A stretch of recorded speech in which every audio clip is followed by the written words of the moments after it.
여러분 안녕하십니까? 의료 영상 두 번째 주 수업을 시작하겠습니다. 오늘 이 시간에는 MR 피직스에 대해서 설명을 드리겠습니다. 간략하게 말씀을 드리면 MRI 영상 촬영의 기본적인 또는 이론적인 원리에 대해서 설명을 하는 것을 목표로 하겠습니다. 처음에 간단하게 NMR 시그널이라는 것에 대해서 설명을 드리고요. 그리고 그 다음 주에는 그레디언트 또는 스핀 에코라는 원리에 대해서 설명을 드리겠습니다. 그리고 세 번째에는 MR 이미지에서 기본적으로 명암의 차이, 즉 인텐시티의 컨트라스트는 어떻게 얻어지는지에 대해서 설명을 드리겠습니다. 오늘 이 시간에는 주로 NMR 시그널, 즉 NMR은 Nuclear Magnetic Resonance의 줄임말입니다. 그래서 자기 공명 영상에서 시그널이 어떻게 생성되는지에 대한 아주 기본적인 원리에 대해서 설명을 드리도록 하겠습니다.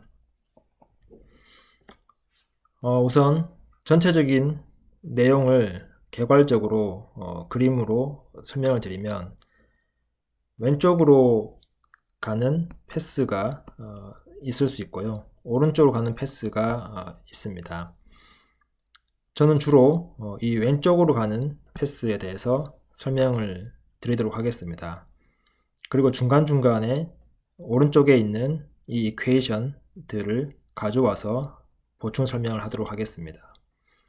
이 왼쪽은 컨셉추얼 패스라고 해서 원리를 어떻게 보면 이제 개념적으로 직관적으로 설명을 하는 부분을 뜻하고요.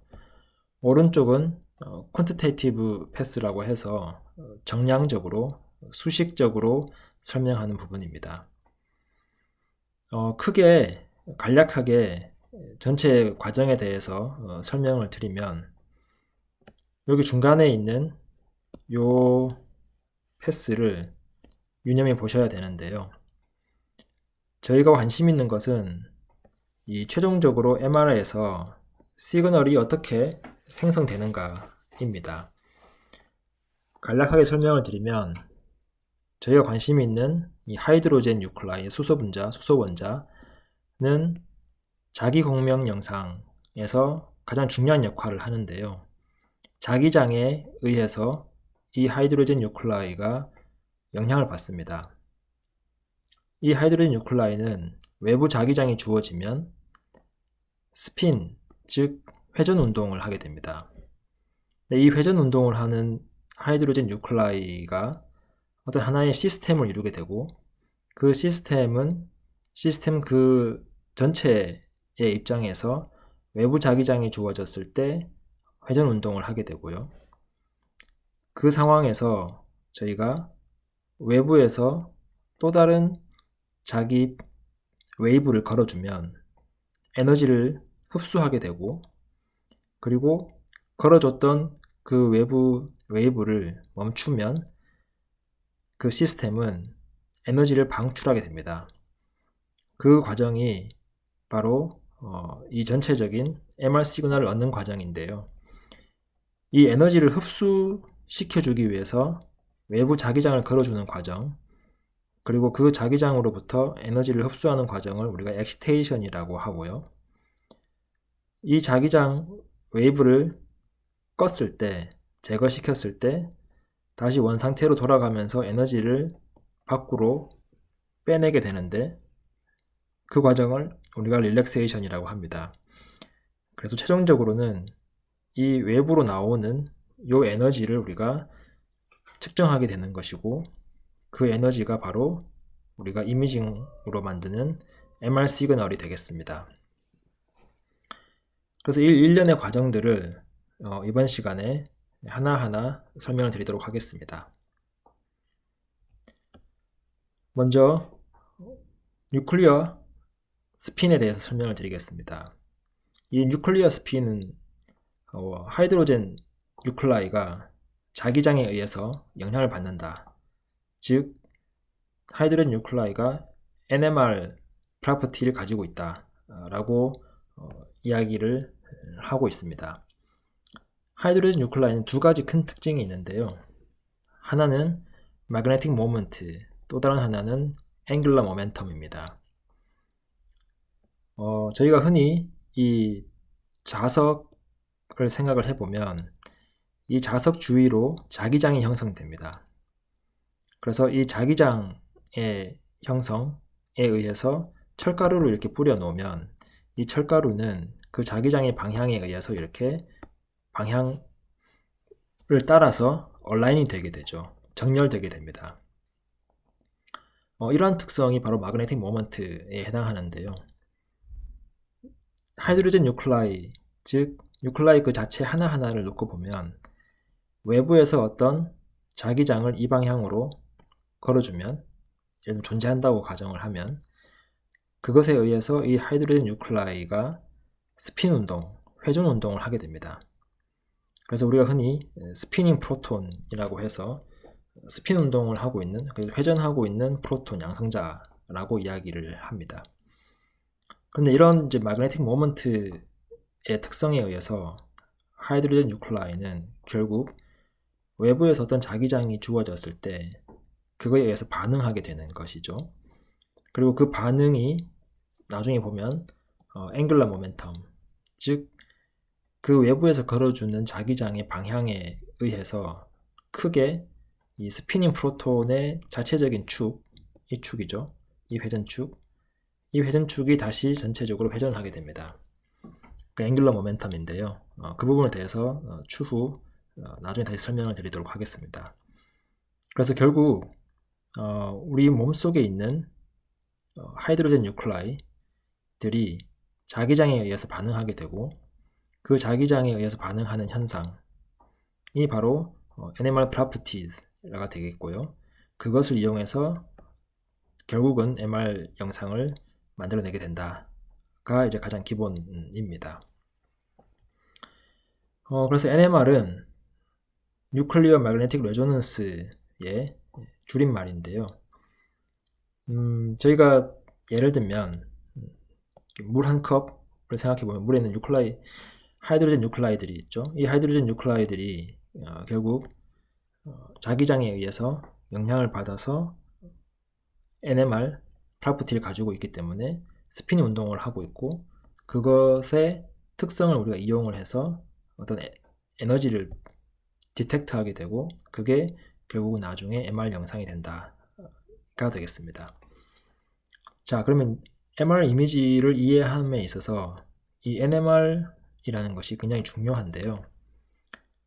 뉴클리어, 즉 아까 말씀드린 것처럼 하이드로젠 뉴클라이가 자기장에 의해서 또는 핵들이 이 마그네틱, 자기장에 의해서 영향을 받는다.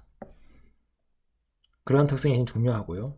레조넌스라는 것은 추후 설명이 되겠지만 우리가 에너지를 전달을 해야 되는데 그 스핀 운동하고 있는 프로톤에 에너지를 전달하기 위해서는 이런 공명 현상을 이용해야 됩니다. 그래서 결국 이 NMR 이 세 가지가 자기 공명 영상, 즉 MRI 영상을 이해하는 데 가장 핵심이 되겠습니다.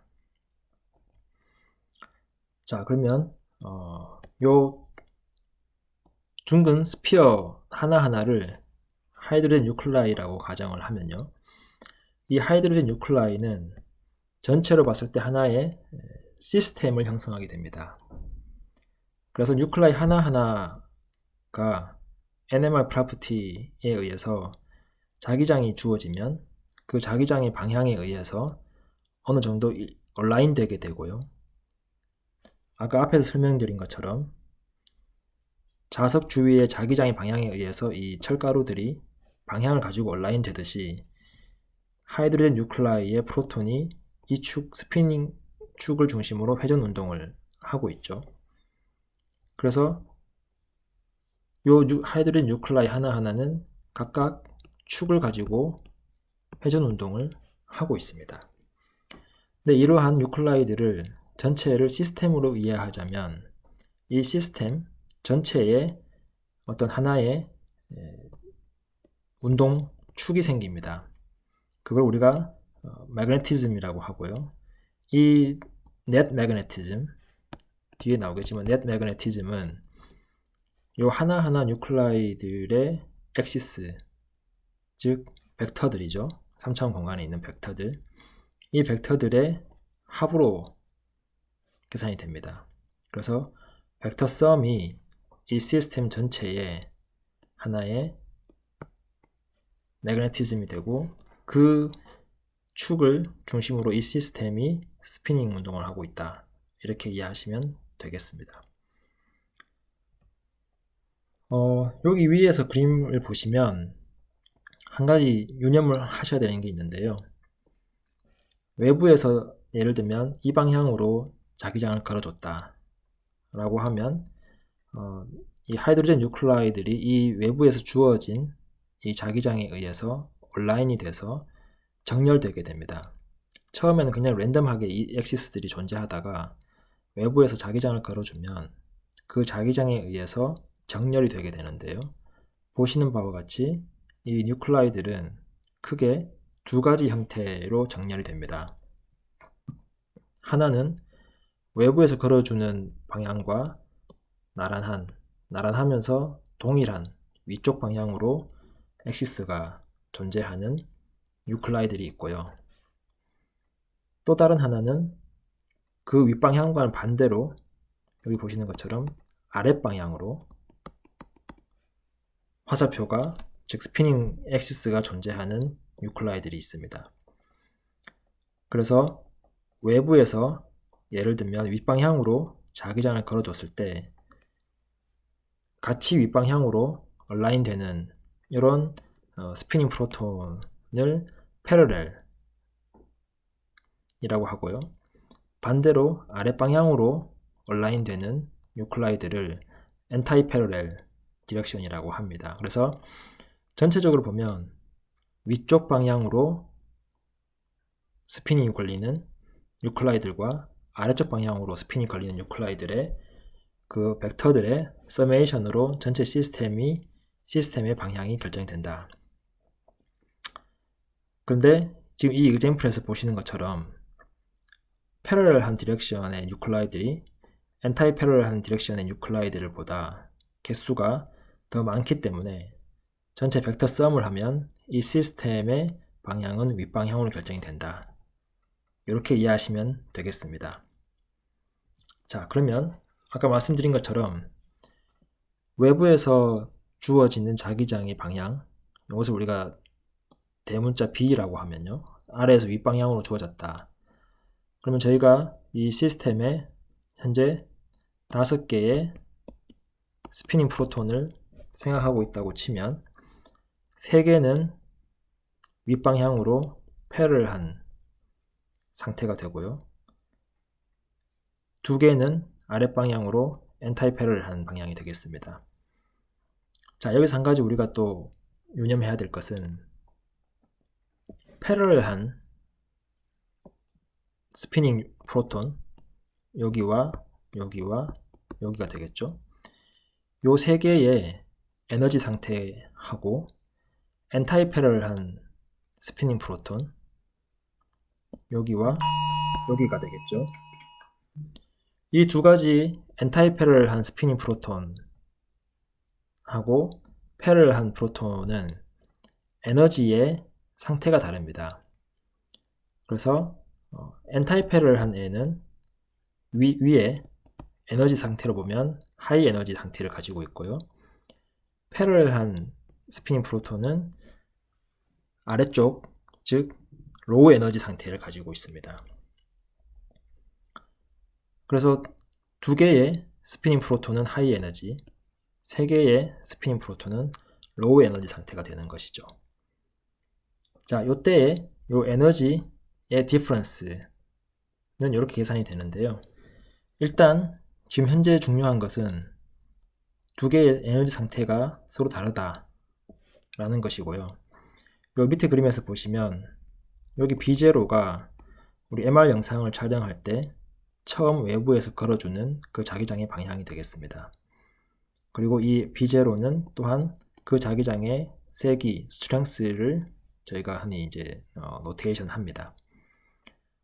그러면 이제 패럴한 애와 안티패럴한 두 개가 있는데 에너지 상태에는 안티패럴한 애가 높이 있고 패럴한 애가 낮게 있다. 이 사이에 에너지 디퍼런스가 존재한다. 그래서 일단 이 사실을 여러분들이 잘 기억을 해주시기 바랍니다. 자, 그럼 여기서 한 가지 우리가 궁금한 것이 있어요. 왜 엔타이 패럴한 애가 패럴한 애보다 에너지 스테이트가 더 높을까? 라는 것을 한 가지 생각해 볼 수 있습니다. 왜 그럴까요? 왜 엔타이 패럴한 애가 훨씬 더 에너지 스테이트가 높을 상태에 있을까요? 이것은 조금만 생각해 보면 직관적으로 이해할 수 있습니다. 우리가 외부에서 자기장을 예를 들면 아래에서 위로 걸어줬는데 패럴한 애는 그거에 순응하는 애들이고 엔타이 패럴한 애들은 그거에 정반대로 맞서서 반대로 서 있는 애들이죠. 스피닝 엑시스가. 외부에서 걸려진 자기장에 순응하는 애와 그거에 정반대로 맞서서 얼라인 되는 애들을 생각해보면 당연히 그거에 정반대로 맞설 수 있는 애들이 에너지가 더 높을 거다라고 쉽게 이해할 수 있습니다. 즉 에너지가 낮은 애들이니 외부에서 걸려진 것과 같은 방향으로 그냥 시류에 따라가는 것이고요. 에너지가 높은 애들이기 때문에 그것에 맞서서 반대로 온라인 될 수 있다 라고 생각하시면 되겠습니다. 우선 이번 영상은 여기까지 촬영을 하겠습니다.